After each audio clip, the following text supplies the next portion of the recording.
gonna come outside soji ayé ẹ má bàjẹ́ gan Ọlọ́run kò yé ìyá ẹ ayé á bàjẹ́ ó mọ iye ọdún tó fi bá Abike ṣe ni Abike Jagaban ó mọ iye ọdún tó fi bá ṣe ó mọ gbogbo voice note ẹ tó gbé ìwọ ni kó bọ́ síta kó fi Peter àkọ́bí ẹ kó fi ṣépè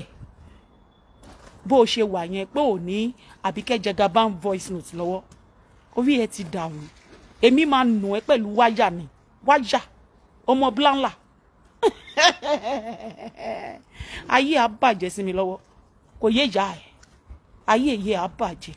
ṣé tí gbogbo àwọn Vivian Asolo oní HIV tó lọ ń gbé mọ́ra yẹn ìyẹn kéré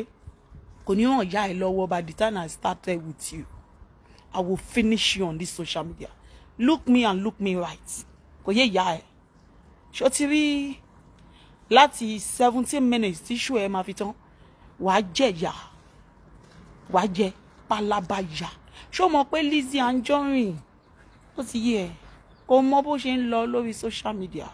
kò mọ̀ pé maggot ni ẹ kò mọ̀ pé ní táyé ẹ ti bàjẹ́ ni ẹ Sọjí olórí burúkú ọmọ òun kí wọn ṣé bí ọmọ ìyàwó Lanre Tẹ́ríba tó wà nínú United Kingdom ó mọ bó ṣe ṣe ìyá ẹ yamayama jọ bọ́ sórí social media kó gbé Peter kó fi ṣépè pé gbogbo nǹkan tí o ṣe fún ìyàwó Tẹ́ríba tó wà nínú United Kingdom pé òdodo ni bọ́ sórí social media kó sọ bẹ́ẹ̀ ìwọ tí ayé ẹ ti bàjẹ́ ó jẹ́ kékeré mi àti ẹ fèsì ara wa one on one ìwọ lórí burúkú olòṣì jẹ́ pé gbogbo nǹkan tó máa ń sọ lórí social media yìí rọ́ ni máa bẹ́ẹ̀ play àwọn nǹkan kan lénìí nípa Abike Jagaban tó wà pẹ̀lú ni ó sì yé ìyá ẹ̀ ṣe mọ̀ pé violence ni ó dẹ̀ béèrè lọ́wọ́ mi pé tí mi bá record Lizzy Anjorin ìwọ fèmí àti Lizzy Anjorin lẹ̀ bóyá mo máa fi Lizzy Anjorin lẹ̀ bóyá mi ní fi Lizzy Anjorin lẹ̀ ó kó èmi àti Lizzy Anjorin nítorí pé mo wí pé olórí burúkú ni gbogbo yín tẹ́ wà lórí Facebook so mo wọ ẹni tí mo fẹ́ bá ṣe mi ò bá ṣe kò yé ìyá ẹ̀ èmi ò gbé Abike Jagaban mọ́ra tó jẹ́ mọ́mísì mi tó gbá skin she will continue to remain my mọ́mísì ṣé mo fẹ́ wọ sínú AJ team no Lizzy Anjorin ló bá mi sọ̀rọ̀ pé láyé mi ní gbọ́dọ̀ bú Abike Jagaban ó ṣàrí bí mo ṣe ń bú nítorí pé olórí burúkú ló pọ̀ jù nínú àwọn ọmọ tó ń tẹ̀lé tí wọ́n ń bú Lizzy Anjorin ìdí tí mo ṣe ń bú Abike Jagaban nìyẹn Lizzy wá pè mí ó wọ̀nù mi ó ní pé òun àti Abike Jagaban àwọn ọmọ báwọn máa ṣe ń ṣẹ́tù ìjà wọn kí n má dá sí àárín wọn ọmọ pé mi máa ń gbọ́ràn mo dẹ̀ yí ọwọ́ mi kò ní BRT Abike Jagaban because kò kàn mí ló ń jẹ́ bẹ́ẹ̀ Lizzy Anjorin ló bá mi sọ̀rọ̀ pé mi gbọ́dọ̀ wá fún Abike Jagaban mo dẹ̀ ṣàlàyé ìdí tí mo ṣe wá fún pé gbogbo àwọn ọmọ ẹ̀ níṣe ni wọ́n ń bú Lizzy Anjorin ó ní kí n má wọ̀rẹ́ pé mi gbọ́dọ̀ bú Abike Jagaban òun ò láìkì show tí mo ń ṣe fún Abike Jagaban ìdí nìyẹn gbogbo ohun tí Lizzy bá ti fẹ́ ó di dandan kí n bá fẹ́ gbogbo ohun tó bá ti nífẹ̀ẹ́ sí ó di dandan kí n bá nífẹ̀ẹ́ sí kò yé ìyá ẹ sá wèrè ló gbé mi dìde pé kí n support Lizzy so mo ò ní ṣe jura mi lọ ohun tó bá fẹ́ ni màá bá fẹ́ ó fẹ́ kí n má bá Abike Jagaban jà mọ́ mi ìdẹ gbọ́dọ̀ bú mọ́ lórí Facebook yìí mo dẹ̀ listen sí pé tí mi bá ṣe saga why tí ma ṣe máa bú Abike Jagaban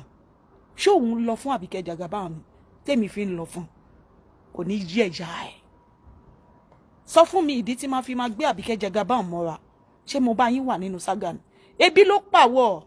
Sọjí olórí burúkú ọmọ òfò olóṣì aláyébàjẹ́ ebi ló pa ìyá ẹ̀ ebi ló pa ìwọ Sọjí tí wọ́n wá fi ń balẹ̀ ayé àwọn èèyàn jẹ́ ṣé bí wọ́n wà lára wọn gbogbo ṣó ẹlẹ́yẹ kankan kò sí ṣó tó ṣe fún Lizzy Anjorin tí ò sí lọ́wọ́ mi màá bẹ́ẹ̀ ṣe analysis tó gbàsíkì kò yé ìyá ẹ̀ kí ni mo sọ fún ìyá ẹ̀ ìwọ wá sọ yí pé tí wọ́n bá wá sínú ìgbésí ayé Lizzy èmi bẹ́ẹ̀ mi ṣe wà yìí máa jealous jọ ṣé wọ́n lè kó ọ sínú ìgbésí ayé Lizzy náà ask yourself am I audible enough guys am I audible enough I need to know if I'm audible enough okay mo fẹ́ wo yes I'm audible enough ìwọ wá sínú ìgbésí ayé Abike Jagaban níbi tó ti ń sáré kiri níbi tó ti jalè lọ́dọ̀ àwọn ọmọ ewé àwọn ọmọ ewúrẹ́ níbi tó ti jalè níbẹ̀ ìwọ jalè káàkiri lórí Facebook yìí ni ó ṣe gbogbo show Lizzy Anjorin ó padà tọrọ jẹ ni ìwọ lórí burúkú tó ń fún ẹ ní £85 tó fẹ́ kú mo bẹ́ẹ̀ nìkan sọ̀rọ̀ láàárọ̀ àná mo ní ẹ máa wo lórí burúkú tó ń fún ní £85 níṣẹ́ kó wá sí storage mi kó máa bá mi kó gàrí kó máa bá mi kó sẹ́mù kémi máa fún ẹ ní £10 per hour wọ́n fún ẹ ní £85 olórí burúkú ẹ ó fò sókè bí ẹni tó rí 1 million ẹ tí bá wá fún ẹ ní £1 million nǹkan ó máa já wèrè ni ó wí pé ó máa já sọ́jà wàá já sọ́jà wọn ò ní lè mú ẹ so ṣó èmi àti ẹ máa gbá àsìkì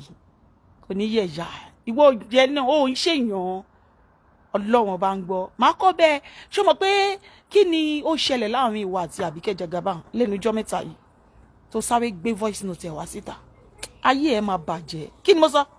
ayé yẹ ẹ̀ máa bàjẹ́ olórí burúkú nìwọ gbogbo ìjà tó ṣẹlẹ̀ láàrin Abike Jagaban àti Mr. Irobo àti gbogbo àwọn Ṣíkúadé olórí burúkú jẹ́lọ́sì ẹ torí pé ò kì í ṣèyàn kùkùté aláyé bàjẹ́ ṣebí ìwọ ló dàárín wọn rú ìwọ ló máa ń dàárín àwọn èèyàn rú ó ti gbàgbé ni nínú kinní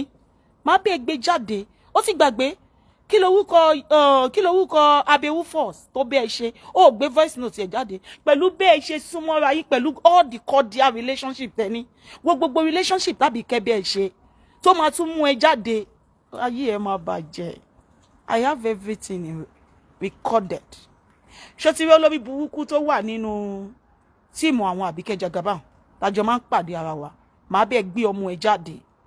tí bá ti ṣe tán màá gbé orúkọ ẹ jáde orúkọ tó ń jẹ gangan ìyá ẹ tó ní sadness nínú ayé màá jẹ́ káwọn èèyàn rí ẹ bó ṣe rí màá bà ìgbésí ayé ẹ jẹ́ lórí social media next time ó ní máa sọ̀sọ́kúsọ ìyá ẹ lonely gidi gan ṣé o mọ̀ pé ìyá ẹ lonely violence saga ló fẹ́ bá yín ṣe lẹ́nu kò yẹ ìyá ẹ lonely gan torí ẹ ní ìyá ẹ ṣe máa ń kọ́mẹ́ǹtì káàkiri ṣé o mọ̀ pé ìyá ẹ máa ń kọ́mẹ́ǹtì lórí show kiri ni kò yẹ ìyá ẹ ayé ìwọ máa bàjẹ́ mo ti take picture ẹ ó ti yẹ mo ti take ẹ àti ilé tó ń gbé mo máa gbé wá sórí Facebook ayé ẹ máa bàjẹ́ tó yẹ pé ẹ lè comment èèyàn tí ò bá ti bú yín ẹ máa bú èmi ò ń gba bullshit o kẹ wò mí kẹ tún mi wò do you understand wò mí kó tí mi wò mi ò ń gba bullshit mi ì dẹ̀ fẹ́ mọ ẹni tó ń sá sí abẹ́ mi ì fẹ́ mẹ́ni tó ń sá sí abẹ́ mi ì lé èpo lójú mi ì dẹ̀ ní tìjú mi ì jí sọ̀rọ̀ ó ti yé ìyá ẹ̀ mi ì fẹ́ mẹ́ni bọ́dì tó wà lábẹ́ màá fún ìyá ẹ̀ jẹ tó máa gbàsíkì àgàgà ìwọ tó wà nínú ayé tí mo ní picture ẹ lọ́wọ́ tó ń sọ kọ́tọ̀kọ̀tàn tó ń lo fake profile màá jẹ́ kán mẹ́ni tó wà nínú fake profile yẹn màá gbé ìyá ẹ̀ jáde ṣé o mọ̀ pé mi àti o gbọ́dọ̀ a lè má ríra lójúmọ́ ṣe bí o mọ̀ a lè má ríra lójúmọ́ so èèyàn tó jẹ́ pé ẹ lè má ríra lójúmọ́